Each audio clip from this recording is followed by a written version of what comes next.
할머니가 울면서 대저택에서 뛰어나오고 있습니다.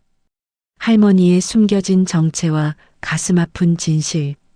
4년 전 2020년 10월 15일 서울 한복판에 큰 비가 내리던 날이었다. 청담동 한국건설회장 저택에서는 한 여자가 작은 가방 하나만 들고 집을 나서고 있었다. 비에 젖은 그녀의 뺨에는 빗물인지 눈물인지 알 수 없는 물방울이 흘러내렸다. 영자야, 정말로 나가는 거냐? 70대 노인의 목소리가 뒤에서 들려왔다. 하지만 여자는 뒤돌아보지 않았다. 준호야, 엄마를 미워하지 마라. 엄마는 널 사랑한다. 그녀의 이름은 박영자. 그리고 이것은 한 어머니가 아들을 위해 모든 것을 포기한 날이었다. 4년 후 같은 여자가 서울 강서구 화곡동 낡은 연립주택에서 떡볶이를 팔며 살고 있다는 사실을 아는 사람은 아무도 없었다. 2024년 가을 강서구 화곡동 연립주택 단지는 서울에서도 가장 낙후된 동네 중 하나였다. 1970년대에 지어진 건물들은 이제 철거를 기다리고 있었고 젊은 사람들은 하나둘 떠나가고 있었다.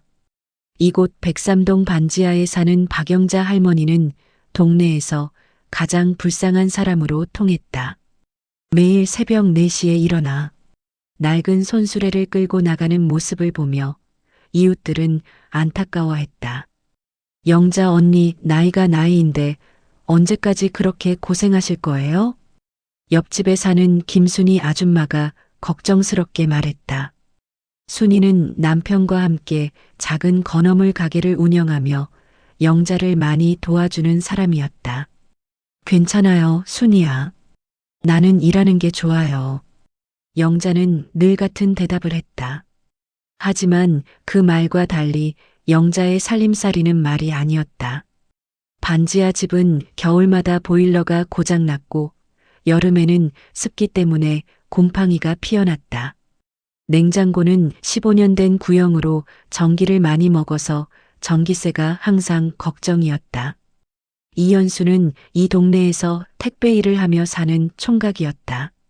부모님을 일찍 여의고 혼자 살며 영자 할머니를 친할머니처럼 모시고 있었다. 할머니, 오늘은 비가 와서 장사하기 힘드셨죠? 현수가 걱정스럽게 물었다. 괜찮아. 현수야, 너도 비 맞지 않게 조심해라. 영자는 늘 다른 사람 걱정만 했다. 자신이 아무리 힘들어도 남을 먼저 생각하는 그런 사람이었다. 영자의 하루는 규칙적이었다. 새벽 4시 기상, 5시 장사 준비, 6시부터 오후 8시까지 떡볶이 장사. 하루 수입은 기껴봐야 4만에서 5만 원이었다. 재료비를 빼고 나면 실제 남는 돈은 2만 원에서 3만 원 정도였다. 동네 사람들은 가끔 영자에게 반찬을 갖다 주고 명절이면 용돈을 건네주곤 했다. 하지만 영자는 늘 고맙지만 괜찮다며 정중히 거절했다. 그런데 한 달 전부터 뭔가 이상한 일들이 벌어지기 시작했다. 어느 화요일 오후 영자가 동네 슈퍼에 들른 것은 평소와 다름없었다. 라면 3개와 우유 한 팩, 그리고 계란 한 판을 사기 위해서였다. 슈퍼 사장 박민수는 이 동네에서 25년째 장사를 하고 있었다. 동네 사람들의 사정을 누구보다 잘 알고 있는 사람이었다. 할머니, 계란이 많이 올랐어요. 한 판에 8,000원이에요. 그래요? 그럼 반판만 주세요. 이런 대화가 일상이었다.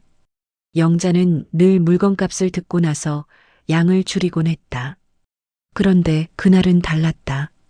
영자가 지갑을 열자 박민수의 눈이 휘둥그레졌다. 할머니, 이게 뭐예요? 영자의 낡고 해진 지갑 안에 새 5만 원권 지폐 여러 장이 가지런히 접혀 있었다. 그것도 은행에서 갓 뽑아낸 듯 빳빳하고 깨끗한 돈이었다. 아, 이거요? 영자는 순간 당황한 기색을 보였다. 큰아들이 용돈을 좀 줬어요. 큰아들이요? 박민수는 의아했다. 할머니한테 아드님이 계셨어요? 25년 동안 이 동네에 살면서 영자에게 자식이 있다는 얘기는 들어본 적이 없었다. 더군다나 그 아들이라는 사람이 찾아온 것도 본 적이 없었다. 네. 서울에서 사업해요. 영자는 고개를 숙이며 어색하게 대답했다. 그날 저녁 박민수는 아내 정미경에게 이 이상한 일을 털어놓았다. 여보, 영자 할머니가 5만 원짜리를 여러 장 가지고 계시더라고. 진짜?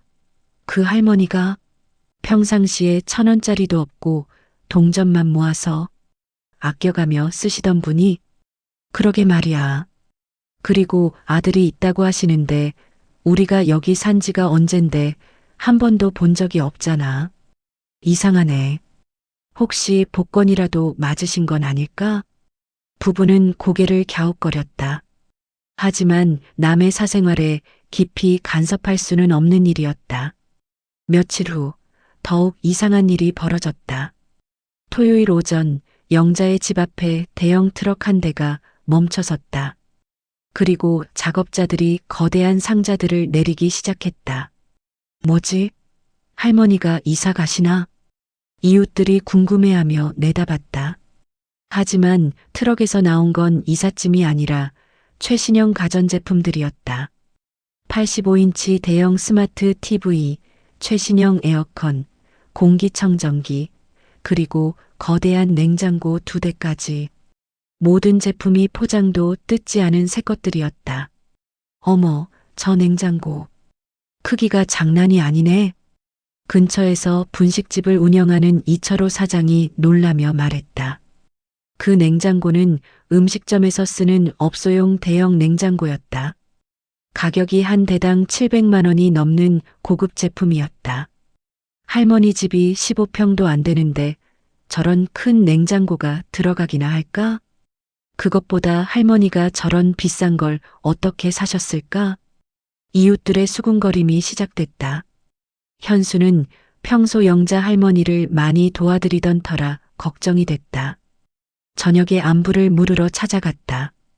할머니, 냉장고가 너무 큰 것 같은데 괜찮으세요? 전기세도 많이 나올 것 같고. 아, 네. 괜찮아요.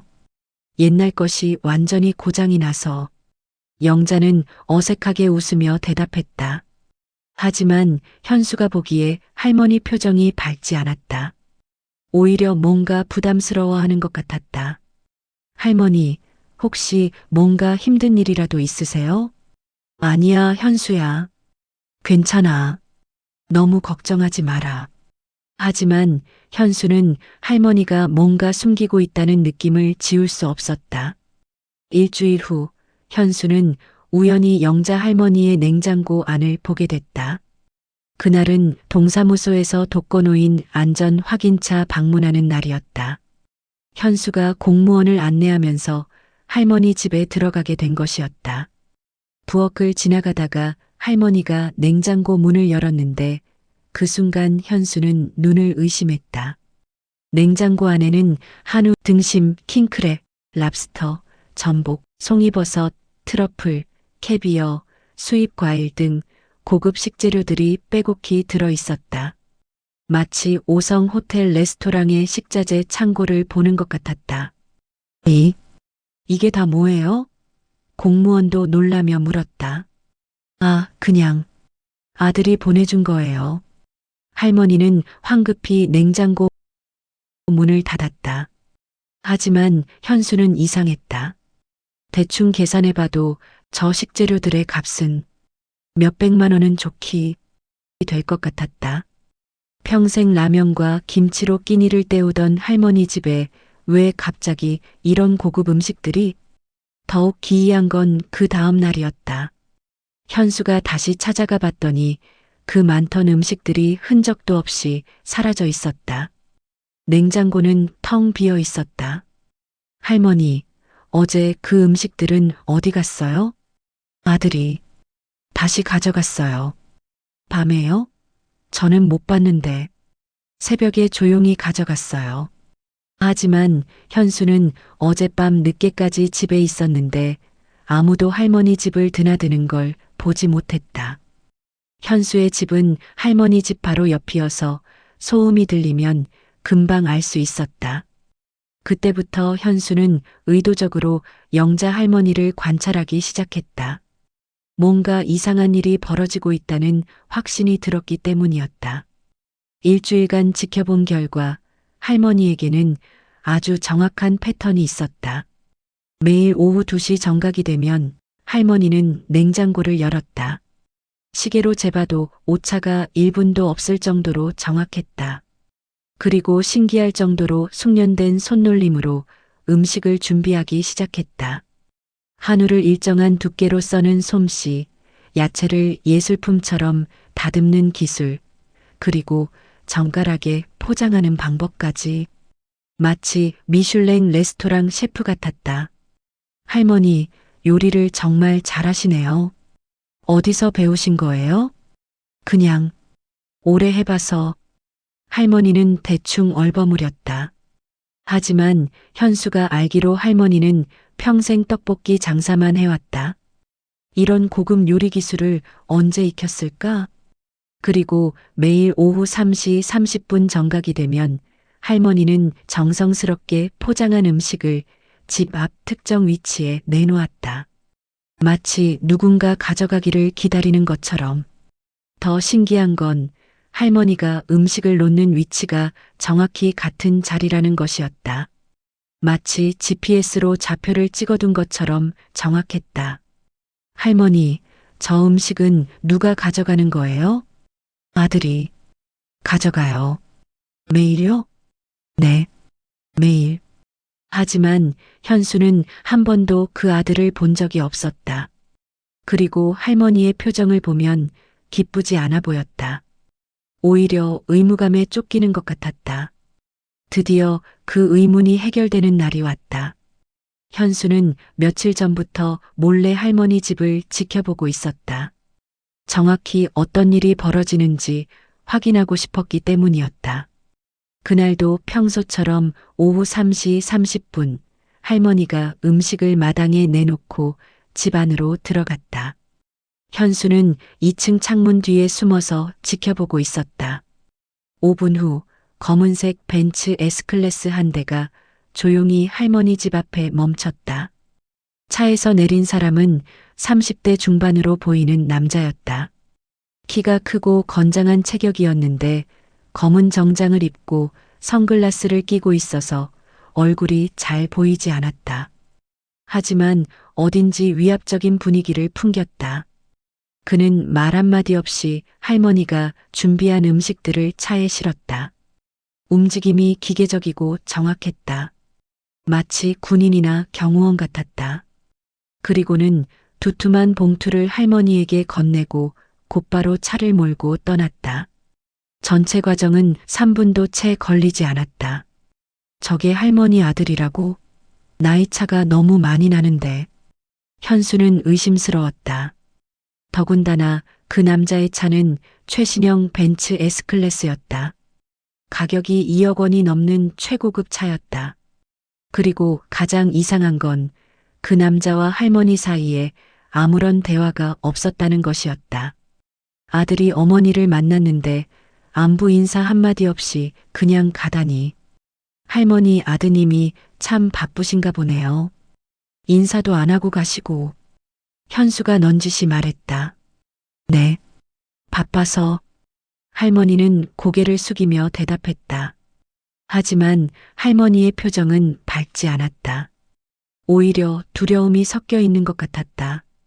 이상함을 참을 수 없었던 현수는 다음 날 그 검은 벤츠를 뒤쫓기로 했다. 오후 3시부터 미리 오토바이를 준비하고 대기했다. 그리고 3시 30분 예정대로 벤츠가 나타났다. 현수는 멀찍이 따라갔다. 벤츠는 강서구를 벗어나 한강을 건너 강남구로 향했다. 약 1시간의 추격 끝에 벤츠는 청담동의 한 고급 오피스텔 앞에서 멈췄다. 청담동 아크로리버파크. 서울에서도 가장 비싼 주거지역 중 하나였다. 평당 가격이 1억 원이 넘는 초고급 아파트였다. 그 남자는 엘리베이터를 타고 50층 펜트하우스로 올라갔다. 현수는 경비실에서 확인했다. 50층 펜트하우스요? 거기는 박영수 회장님이 사시는데요. 박영수 회장이요? 네, 한국건설그룹 회장님이세요. 우리나라 5대 재벌 중 한 분이시죠. 현수는 깜짝 놀랐다. 한국건설이라면 국내 건설업계 1위 기업이었다. 그런 대기업 회장이 영자 할머니와 무슨 관계일까? 그분, 혹시 가족이 있으세요? 자세한 건 잘 모르겠는데요. 워낙 사생활을 조심스럽게 사시는 분이라. 아, 그런데 몇 년 전에 아드님이 돌아가셨다는 얘기는 들었어요. 아드님이요? 네. 교통사고로. 그 후로 더욱 조용히 지내시는 것 같아요. 현수의 머릿속에 퍼즐 조각들이 맞춰지기 시작했다. 하지만 아직 전체 그림은 보이지 않았다. 찾은 충격적 진실. 그날 밤 현수는 인터넷을 뒤져 한국건설 박영수 회장에 대한 정보를 찾아봤다. 놀랍게도 박영수 회장에 대한 기사가 수백 개나 있었다. 하지만 그 중에서 현수의 눈을 사로잡는 기사가 있었다. 한국건설 박영수 회장, 며느리와의 재산 분쟁으로 가족 해체 위기. 기사 내용은 충격적이었다. 한국건설그룹 박영수 회장의 장남 박민준 전무가 지난 15일 교통사고로 급사한 가운데 며느리 박영자 씨와 재산 상속 문제로 심각한 갈등을 빚고 있는 것으로 알려졌다. 관계자에 따르면 박영자 씨는 남편의 유산 상속을 전면 포기하고 청담동 본가를 떠났으며 현재 연락이 두절된 상태라고 한다. 특히 박민준 전무의 아들인 박준호 씨의 양육권과 재산 관리 문제를 두고 조부와 어머니 간의 법적 다툼까지 불사하겠다는 입장인 것으로 전해졌다. 현수는 손이 떨렸다. 기사 속의 박영자가 바로 우리 동네 할머니였을까? 더 찾아보니 4년 전 기사에는 박영자 씨의 사진도 있었다. 지금보다 훨씬 단정하고 품위 있는 모습이었지만 얼굴은 분명히 영자 할머니였다. 그럼 할머니가 원래는 재벌 며느리였다는 얘기야? 현수는 믿기지 않았다. 그런데 왜 할머니가 가난하게 살고 있는 걸까? 현수는 더 많은 정보를 찾기 위해 도서관에 가서 당시 신문들을 뒤져봤다. 2020년 10월부터 2021년 초까지의 기사들을 보니 한국건설 일가의 내분이 얼마나 심각했는지 알 수 있었다. 박영수 회장 며느리 한 푼도 필요 없다. 선언 후 홀연히 사라져. 한국건설 박영수 회장의 며느리 박영자 씨가 남편 사후 모든 재산 상속을 거부하고 종적을 감췄다. 박 씨는 시아버지의 돈은 한 푼도 필요 없다며 청담동 본가를 떠난 것으로 알려졌다. 하지만 아들 박준호 군 당시 22세은 할아버지와 함께 지내고 있어 가족 간 갈등이 더욱 깊어지고 있는 상황이다. 한국건설 후계자 박준호, 어머니 찾기 나서 한국건설 3세 박준호 씨가 실종된 어머니를 찾기 위해 사설탐정까지 고용한 것으로 알려졌다. 박 씨는 어머니가 어디서 어떻게 사시는지 알고 싶다며 간절함을 드러냈다. 하지만 박영자 씨의 행방은 여전히 오리무중인 상태다.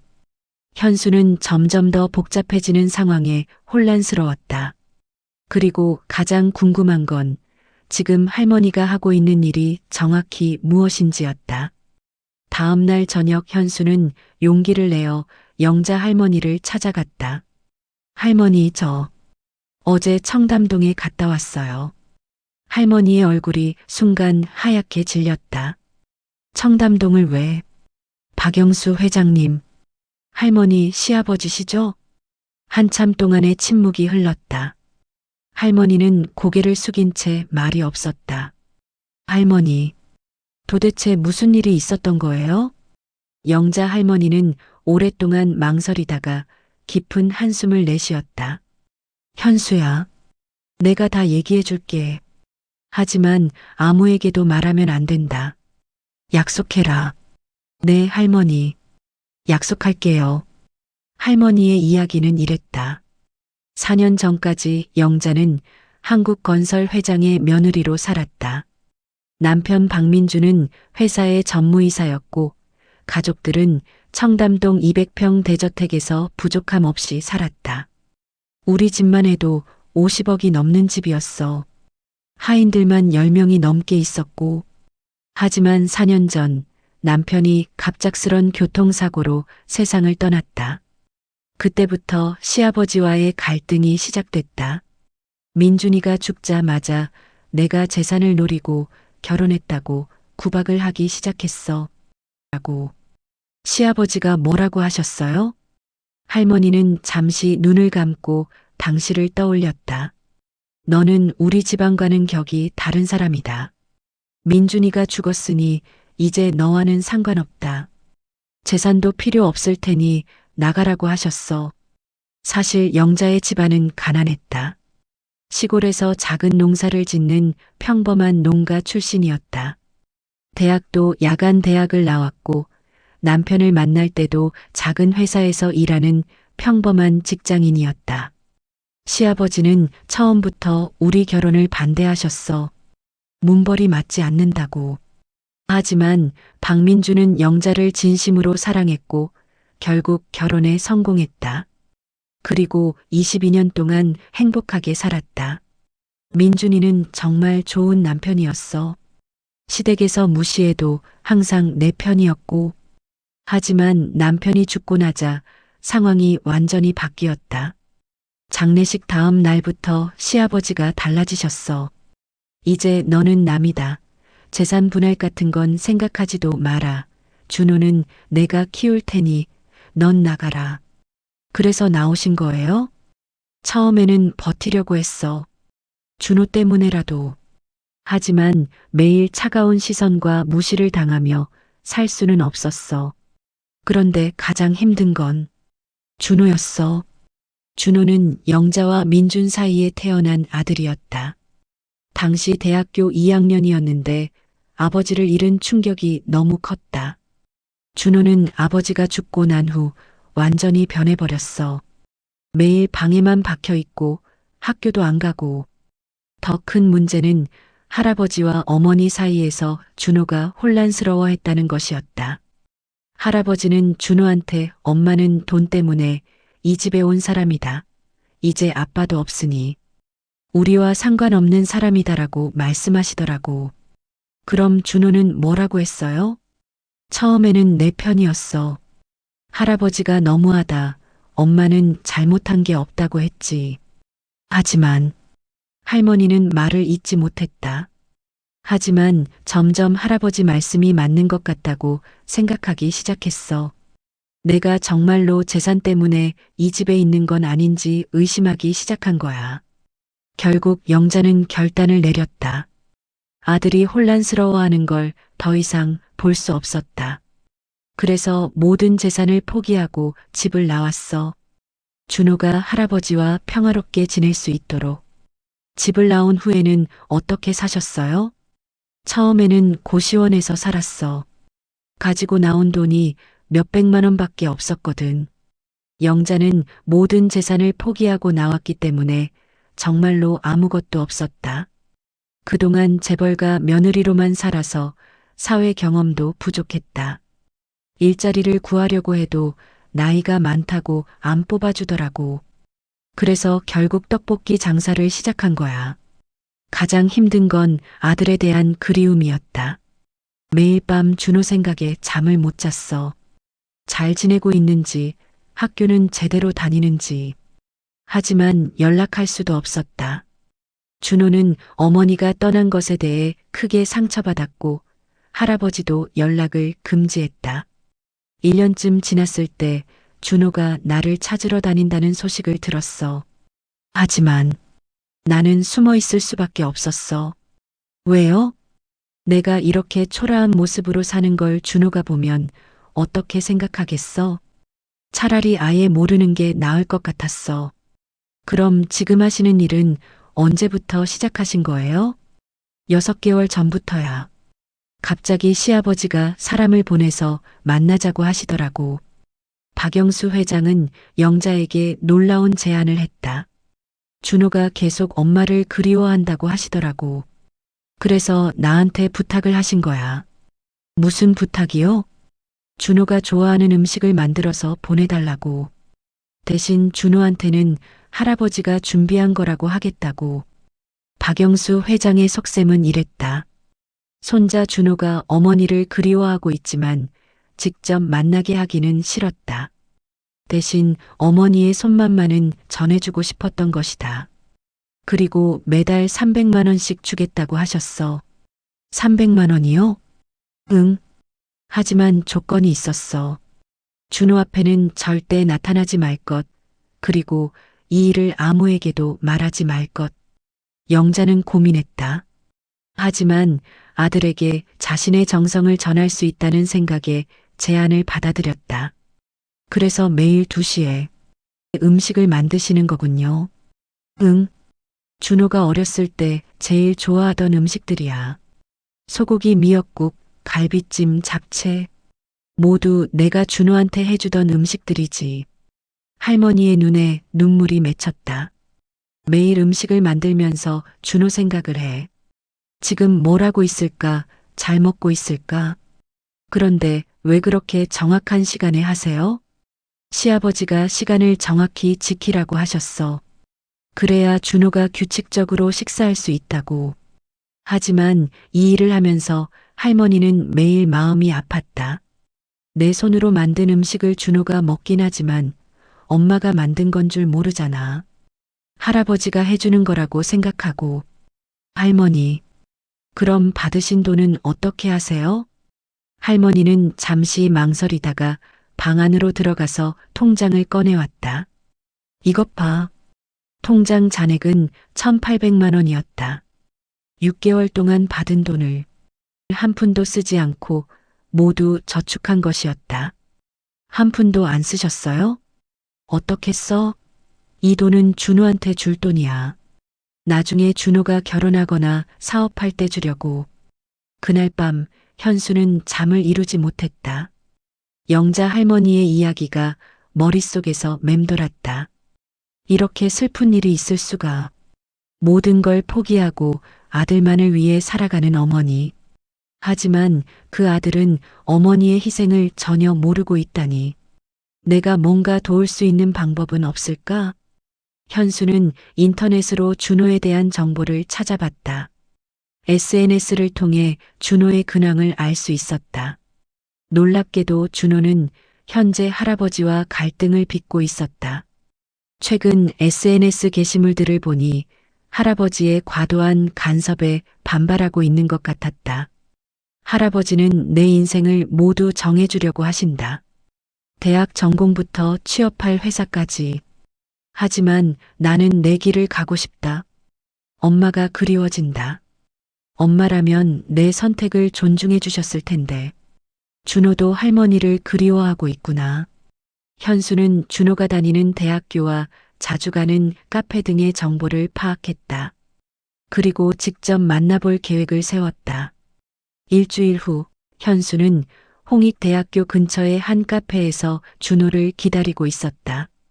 SNS 정보를 토대로 준호가 자주 오는 곳을 파악한 것이었다. 오후 3시경 준호가 나타났다. 키가 크고 잘생긴 외모였지만 어딘지 외로워 보이는 표정이었다. 현수는 용기를 내어 말을 걸었다. 혹시 준호 씨 맞나요? 준호는 경계심을 드러냈다. 누구세요? 저는 이현수라고 합니다. 할머님과 관련해서 할 말이 있어서요. 할머니요? 무슨 할머니 말씀이세요? 어머님 말씀이에요. 준호의 표정이 순간 변했다. 엄마를 아세요? 네, 잘 알고 있습니다. 준호는 흥분했다. 엄마가 어디 계세요? 어떻게 지내세요? 건강하세요? 우선 앉으시죠. 할 말이 많아서요. 조심스럽게 영자 할머니의 현재 상황을 설명했다. 어머님은 지금 강서구 화곡동에서 혼자 사세요. 화곡동이요? 거기서 뭘 하시는데요? 떡볶이 장사를 하세요. 20평도 안 되는 반지하 집에서. 준호는 믿을 수 없다는 표정이었다. 그럴 리가 없어요. 할아버지가 엄마한테 매달 생활비를 드린다고 했는데. 준호 씨, 그것도 맞고 틀려요. 현수는 할머니가 매일 음식을 만들어 보내는 일에 대해 설명했다. 어머님은 매일 당신이 좋아하는 음식을 만들어서 보내고 계세요. 그 대가로 돈을 받긴 하지만. 엄마가 음식을 보낸다고요? 그럼 할아버지가 주시는 음식이 사실은. 네.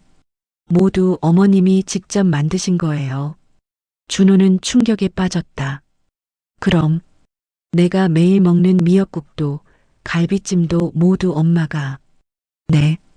그리고 어머님은 받으신 돈을 한 푼도 쓰지 않고 모두 당신을 위해 저축하고 계세요. 왜 엄마가 그렇게 사셔야 해요? 준호는 울분을 터뜨렸다. 할아버지는 엄마가 편하게 살고 있다고 했는데. 거짓말이었네요. 현수는 할머니가 왜 이런 선택을 했는지 설명했다. 어머님은 당신이 할아버지와 평화롭게 지내길 원하셨어요. 그래서 모든 걸 포기하신 거예요. 4년 동안 엄마가 그렇게 힘들게 사셨다는 거네요. 준호는 무너져 내렸다. 나는 정말 바보였어요. 엄마가 나를 버렸다고 생각했는데 사실은 나를 위해서 모든 걸 희생하신 거였네요. 그때까지 준호는 어머니에 대해 복잡한 감정을 가지고 있었다. 그리워하면서도 원망스러웠다. 왜 자신을 두고 떠났는지 이해할 수 없었기 때문이었다. 할아버지도 거짓말을 하신 거네요. 준호는 분노했다. 할아버지가 어머니의 현실을 숨기고 자신을 속여왔다는 사실에 화가 났다. 저는 어떻게 해야 하죠? 준호가 물었다. 우선 어머님을 만나보세요. 하지만 갑자기 나타나면 어머님이 놀라실 거예요. 현수는 신중한 계획을 제안했다. 내일 오후 2시에 어머님 집 근처로 오세요. 어머님이 음식을 만드시는 모습을 직접 보시면 더 실감이 날 거예요. 네, 그렇게 할게요. 그날 밤 준호는 잠을 이루지 못했다. 4년 동안 그리워했던 어머니를 내일 만날 수 있다는 기대감과 그동안 어머니가 겪었을 고통에 대한 죄책감이 교차했다. 그리고 할아버지에 대한 분노도 있었다. 왜 진실을 숨겼는지, 왜 어머니를 이렇게 힘들게 만들었는지 따져 묻고 싶었다. 다음 날 오후 1시 50분, 준호는 화곡동 연립주택 단지에 도착했다. 현수가 가리킨 곳에서 어머니의 집을 바라보고 있었다. 마음이 뛰어서 제대로 서 있기도 힘들었다. 오후 2시 정각 집안에서 움직임이 보였다. 그리고 잠시 후 작고 야윈 할머니 한 분이 나타났다. 엄마. 준호는 어머니의 모습을 보고 눈물이 터져 나왔다. 4년 전 기억 속의 어머니와는 너무나 달랐다. 깔끔하고 품이 있던 모습은 온데간데 없고 초라하고 늙어 보이는 할머니가 있을 뿐이었다. 어머니는 정말로 정성스럽게 음식을 준비하고 있었다. 한우를 정확한 두께로 썰고 야채를 예쁘게 다듬는 모습이 마치 예술 작품을 만드는 것 같았다. 그리고 그 모든 과정에서 어머니의 얼굴에는 사랑스러운 미소가 떠나지 않았다. 아들을 생각하며 행복해하는 표정이었다. 저 음식을 내가 먹었다고? 준호는 더욱 눈물이 났다. 매일 먹던 그 음식들이 어머니의 이런 정성으로 만들어진 것이었다니. 오후 3시 30분 어머니가 음식을 마당에 내놓았다. 그리고 5분 후 검은 벤츠가 나타나서 음식을 가져갔다. 모든 과정을 지켜본 준호는 견딜 수 없었다. 준호는 더 이상 참을 수 없어서 어머니 집으로 뛰어갔다. 엄마, 영자 할머니는 뒤에서 들려오는 목소리에 깜짝 놀라 돌아봤다. 준호야, 어떻게 여기를? 엄마 미안해요. 정말 미안해요. 준호는 어머니 앞에 무릎을 꿇고 울음을 터뜨렸다. 나는 정말 나쁜 아들이었어요. 4년 동안 엄마를 원망하고 엄마가 나를 버렸다고 생각했어요. 아니야, 준호야. 엄마가 미안해. 아니에요. 엄마는 잘못한 게 없어요. 모든 걸 나를 위해서 하신 거잖아요. 모자는 오랫동안 서로를 껴안고 울었다. 4년간의 그리움과 아픔이 한꺼번에 터져나왔다. 엄마, 이제 다시는 떨어지지 마요. 내가 엄마를 지킬게요. 준호야, 정말 많이 컸구나. 이제 엄마보다 훨씬 커졌네. 할머니는 아들을 바라보며 행복해했다. 4년 동안 그리워했던 아들이 이렇게 훌륭하게 자란 모습을 보니 모든 고생이 보상받는 느낌이었다. 그날 저녁 준호는 할아버지를 만나러 청담동으로 갔다. 할아버지, 저 할 말이 있어요. 박영수 회장은 손자의 심각한 표정을 보고 무슨 일인지 짐작했다. 혹시 내 어머니를 만났구나. 네, 만났어요. 그리고 모든 진실을 알았어요. 준호는 분노를 억누르며 말했다. 할아버지, 왜 거짓말을 하셨어요? 왜 엄마가 편하게 산다고 했어요? 준호야, 4년 동안 엄마가 얼마나 힘들게 사셨는지 아세요? 반지하에서 떡볶이 장사를 하면서도 매일 나를 위해 음식을 만들어 보내셨다는 걸 아세요? 박영수 회장은 할 말을 잃었다. 할아버지가 엄마한테 준 돈도 한 푼도 안 쓰고 다 나를 위해 모아두셨어요. 그런 엄마를 왜 이렇게 만드셨어요? 준호야, 할아버지도 뭐요? 할아버지가 엄마를 쫓아낸 거잖아요. 준호는 더 이상 참을 수 없었다. 박영수 회장도 사실은 지난 4년간 후회하고 있었다. 준호야, 할아버지가 잘못했다. 뭐라고요? 할아버지가 너무 고집이 세었다. 내 어머니는 좋은 사람이었는데 회장은 며느리에 대한 편견이 있었다고 인정했다. 처음에는 정말로 내 어머니가 돈 때문에 우리 집에 온 줄 알았어. 하지만 시간이 지나면서 아니라는 걸 알게 됐지. 특히 영자가 모든 재산을 포기하고 집을 나간 것을 보고 진짜 돈에 관심이 없다는 걸 깨달았다고 했다. 그래서 내 어머니한테 음식을 만들어 달라고 부탁한 거야. 미안함을 표현하는 방법이기도 했고, 그럼 왜 진실을 말씀하지 않으셨어요? 할아버지도 체면이 있잖아. 잘못했다고 인정하기가 어려웠어. 박영수 회장은 고집이 세기로 유명한 사람이었다. 평생 남에게 사과한 적이 거의 없었다. 하지만 이제는 정말 후회한다. 내 어머니한테 너무 미안해.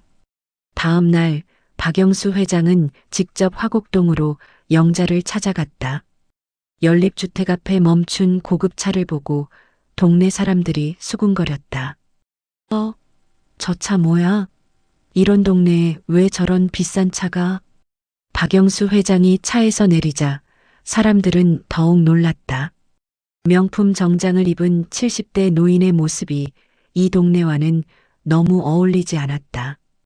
회장은 영자의 집 문을 두드렸다. 영자야, 나다. 문이 열리고 영자가 나타났다. 4년 만에 보는 시아버지였다. 아버지, 어떻게 여기까지? 영자야, 미안하다. 박영수 회장은 평생 처음으로 며느리에게 고개를 숙였다.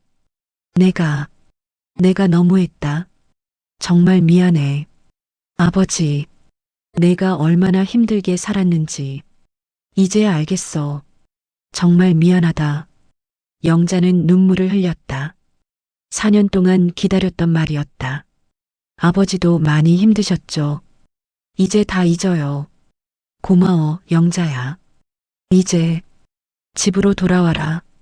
그날부터 영자는 다시 청담동 집으로 돌아왔다. 하지만 예전과는 달랐다. 박영수 회장은 영자를 진짜 딸처럼 대했다. 그리고 준호는 어머니를 한시도 떠나지 않으려 했다. 엄마, 앞으로는 내가 엄마를 지킬게요. 다시는 혼자 두지 않을게요. 영자도 변했다. 예전처럼 눈치를 보지 않고 당당하게 자신의 의견을 말했다. 아버지, 저는 그냥 집에만 있고 싶지 않아요. 뭔가 의미 있는 일을 하고 싶어요. 무슨 일을 하고 싶어? 제가 4년 동안 배운 게 있어요. 어려운 사람들의 마음을. 영자는 사회봉사 활동을 시작했다. 독거노인들을 위한 무료 급식소를 운영하는 것이었다. 정성스럽게 음식을 만들어 드리고 싶어요. 제가 준호한테 했던 것처럼. 박영수 회장은 이 일을 적극 지원했다. 화곡동에 대형 복지센터를 지어주기로 했다. 특별한 보상이 있었다. 박영수 회장이 현수를 직접 만났다. 현수 씨, 정말 고맙습니다. 당신 덕분에 우리 가족이 다시 만날 수 있었어요. 아니에요. 당연한 일을 했을 뿐이에요. 당신은 참 좋은 사람이에요. 앞으로 뭔가 도움이 필요하면 언제든 말씀하세요. 회장은 현수의 택배 회사를 한국건설의 전속업체로 지정해줬다. 그리고 사업 확장을 위한 자금도 지원해줬다. 현수의 사업은 크게 성공했다. 그리고 1년 후 현수는 김미영이라는 좋은 여자와 결혼했다. 영자 할머니가 주례를 서줬다. 현수야, 미영이야, 항상 서로를 아끼고 사랑하며 살아라. 그리고 어려운 이웃이 있으면 도와주는 마음을 잊지 마라. 화곡동 동네도 완전히 달라졌다. 박영수 회장은 이 동네 전체를 재개발하기로 했다. 하지만 기존 주민들을 내쫓는 것이 아니라 더 좋은 환경에서 살 수 있도록 도와주는 방향으로 진행했다. 이 동네 사람들은 우리 가족의 은인들입니다. 잘 모셔야 해요. 새로 지어진 아파트는 기존 주민들에게 무상으로 제공됐다. 그리고 1층에는 상가를 만들어서 기존에 장사하던 사람들이 계속 일할 수 있도록 했다. 슈퍼 사장 박민수는 대형마트를 운영하게 됐고 분식집 사장 이철호는 고급 레스토랑을 열게 됐다. 영자 할머니 덕분에 우리 모두 복을 받았네요. 동네 사람들은 영자를 더욱 존경하게 됐다. 하지만 영자는 여전히 겸손한 모습을 잃지 않았다. 준호는 대학을 졸업한 후 새로운 사업을 시작했다. 엄마, 저는 한국건설에 들어가지 않을 거예요. 왜? 할아버지가 실망하시겠는데. 아니에요. 할아버지도 제 결정을 존중해 주시기로 하셨어요. 준호가 선택한 길은 사회적 기업이었다. 엄마처럼 어려운 분들을 도와주는 일을 하고 싶어요. 엄마의 마음이라는 회사를 만들 거예요. 이 회사는 독거노인들에게 홈케어 서비스를 제공하는 기업이었다. 영양가 있는 식사 제공, 건강관리, 말벗 서비스 등을 통해 외로운 노인들을 돌보는 일이었다. 정말 좋은 생각이네. 엄마도 함께 할게. 영자는 아들의 사업에 요리 전문가로 참여했다. 그녀의 정성 어린 손맛이 많은 노인들에게 기쁨을 주었다. 사업은 대성공이었다. 전국에 지점이 생겼고 사회적 기업 대상도 받았다. 5년이 지난 지금 박영자는 정말 행복하게 살고 있다. 매일 아침 7시 영자는 청담동 집에서 일어나서 감사 인사를 한다. 고마워 하늘아. 이렇게 행복하게 살 수 있게 해줘서. 아침 식사는 준호, 며느리 미소, 그리고 손자 민우와 함께한다. 박영수 회장도 건강하게 지내며 증손자를 무척 예뻐한다. 할머니, 오늘도 할아버지들한테 밥 해주러 가요? 5살 된 손자 민우가 물어본다. 그럼 우리 민우도 할머니 도와줄래? 네. 영자는 지금도 매일 복지센터에 나가서 독거노인들을 위한 식사를 준비한다. 하지만 이제는 즐거운 마음으로 한다. 오후에는 현수 부부를 만나 차를 마시기도 하고 화곡동 옛날 이웃들과 만나기도 한다. 영자 언니, 정말 꿈 같아요. 이런 일이 실제로 일어나다니. 순이야, 세상에는 기적이 있는 것 같아. 포기하지 않고 살다 보면 진정한 행복 의미. 저녁 무렵 영자는 청담동 집 정원에서 일기를 쓴다. 2024년 12월 25일. 오늘은 크리스마스. 준호와 며느리, 손자와 함께 보내는 첫 번째 크리스마스다. 4년 전 이맘때 나는 반지하 집에서 혼자 라면을 끓여 먹으며 준호를 그리워했다. 그때는 정말 절망적이었다. 이런 날이 올 줄은 꿈에도 몰랐다. 하지만 포기하지 않기를 잘했다. 아들을 사랑하는 마음을 포기하지 않았기에 이런 기적이 일어난 것 같다. 현수에게도 너무 고맙다. 그 아이가 없었다면 우리 가족은 영원히 헤어져 있었을지도 모른다. 이제 나는 안다. 진정한 행복은 돈이나 지위가 아니라 가족과 함께하는 평범한 일상이라는 것을, 그리고 다른 사람을 도우며 사는 기쁨이라는 것을. 내일도 복지센터에 가서 할아버지, 할머니들을 위해 정성스럽게 음식을 만들 것이다. 그때마다 내가 받은 사랑을 나누어 주고 싶다. 고마워, 인생아. 이렇게 아름다운 선물을 줘서. 영자는 일기를 덮고 하늘을 올려다봤다. 별이 유난히 밝게 빛나고 있었다. 그때 준호가 나타났다. 엄마, 뭐 하세요? 그냥 별 구경하고 있어. 엄마 사랑해요. 나도 사랑해, 준호야. 모자는 별빛 아래서 서로를 바라보며 진정한 행복이 무엇인지 다시 한번 깨달았다. 그것은 서로를 진심으로 사랑하고 그 사랑을 실천하며 사는 것이었다. 가장 위대한 것은 사랑입니다. 그리고 그 사랑은 실천할 때 진짜가 됩니다. 구독, 좋아요 감사합니다.